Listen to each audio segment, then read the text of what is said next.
फ़र्ज़ किया इस वाली में और दोनों में इसी एससीएस वाली में भी कि तकरीबन उसमें 40-50 मिनट दिए गए थे को बोलने के लिए, घंटा तक भी, और यहाँ 35 मिनट थे जिसमें 20 मिनट आपने बोलना है, फ़र्ज़ किया 10 से 15 मिनट सवाल जवाब है।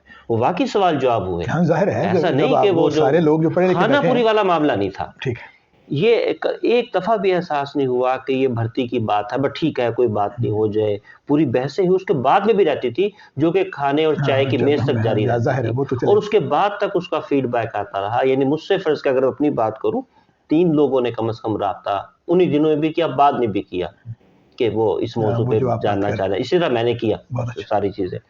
सबसे पहला तो ये रहा कि मुझे एहसास हुआ कि मैं 8-8 16 घंटे ये हासिल किए हैं, नोट्स लिए, चीज़ें लिए, फिर साथ ही एब्स्ट्रैक्ट छपे वो बाद में, वो हमें डाक के ज़रिए बाद में मिले। ठीक है। ठीक है जी, ऐसा नहीं कि वो ऐसे ही हो गया, तो बल्कि मुझे याद रहता तो मैं लेके आता और फिर वो पेपर्स अब छपेंगे। वो वेस्ट नहीं हो गया काम ठीक सारा, है। वो पेपर जितने भी हैं सारे या जितने भी, वो उन्होंने शाया होना है। तो डॉक्यूमेंट की शक्ल में हम सबके लिए होगा वो। मतलब नशिस्तन, गुफ्तन, बर्खास्तन वाला ऐसा नहीं मामला था। नहीं जी है। हाँ, जी हाँ। वो एक डॉक्यूमेंट की सूरत में वो जी। रेफरेंस के लिए अवेलेबल है। जी हाँ, वो अभी आएगा मज़ीद उसमें चीज़ें।